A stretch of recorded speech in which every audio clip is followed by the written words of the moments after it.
a player that is going to be one of the best of the history. That's my feeling. Of all the players I've ever watched, at this age, I've never seen a player this good, this complete. Attempting to articulate the sheer magnitude of Carlos Alcaraz's dominance leaves you grasping for superlatives that simply do not exist.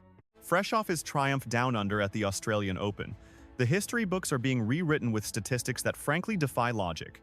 At merely 22 years old, whispers of him being the absolute best to ever grace the court are turning into shouts, yet the numbers only tell half the story. We need to ask a deeper question. How is this young Spaniard fundamentally reshaping the entire landscape of the sport? To truly grasp the scale of this phenomenon, we turn to the titans who walked the path before him. Here is the verdict from the pantheon of tennis royalty regarding the seismic shift caused by Alcaraz. With a tidal wave of fresh talent rising sinner among the pack, who actually captures your imagination when you tune in? It has to be Alcaraz. It feels criminal not to name him immediately. His raw athleticism and fighting spirit are simply in a league of their own. When you catch a glimpse of him on the screen, just observing his demeanor, the scoreboard becomes irrelevant because his expression remains unchanged. He radiates a pure, unadulterated joy just existing on that court. There is this electric dynamism to his movement, a thrill in his eyes, combined with a toolkit that checks every single box you could dream of.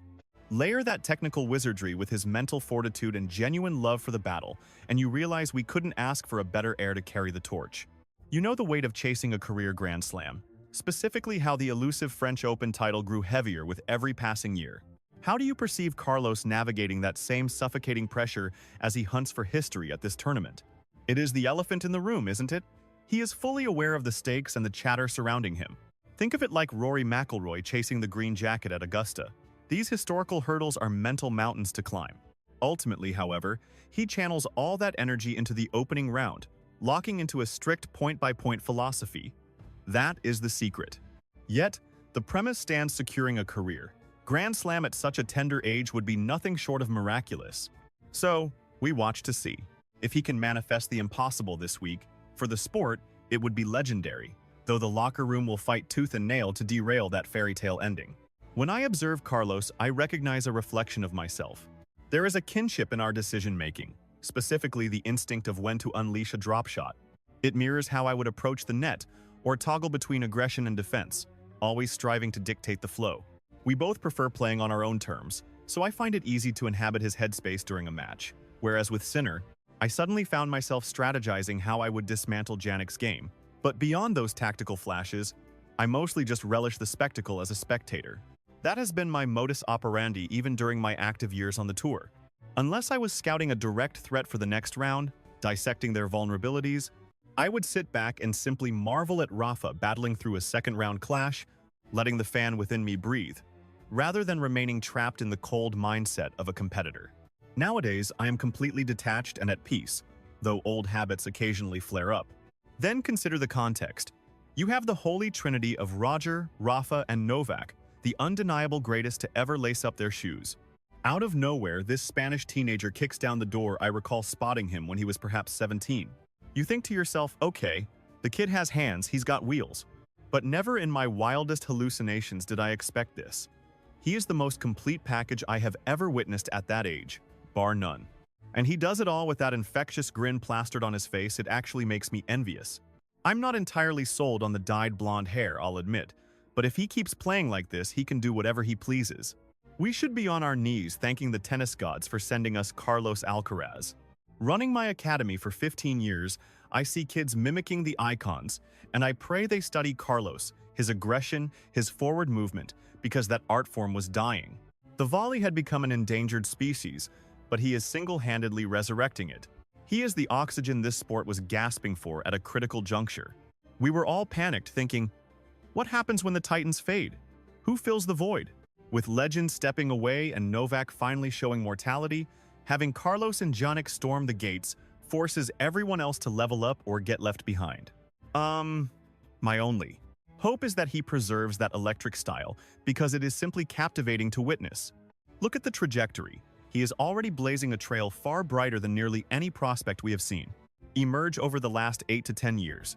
I know the Big Three era warped reality, making people assume winning 20 majors is the new standard. I would never burden anyone with that prediction. But let's be real. He will rule this sport for as long as he chooses. My gut tells me we are witnessing the rise of a man who will go down as an all-time legend. That is the energy I get. Unless he plays with reckless abandon or fate intervenes. Life turns on a dime. Injuries strike. You never know what tomorrow holds.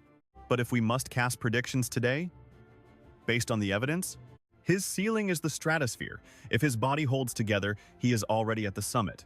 I see him and Jannik Sinner operating in a different dimension, leaving the rest of the field behind.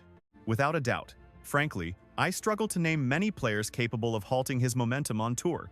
The most dangerous thing about him is his adaptability. He does not need perfect conditions to destroy you. That versatility was non-existent in my generation. I was the favorite.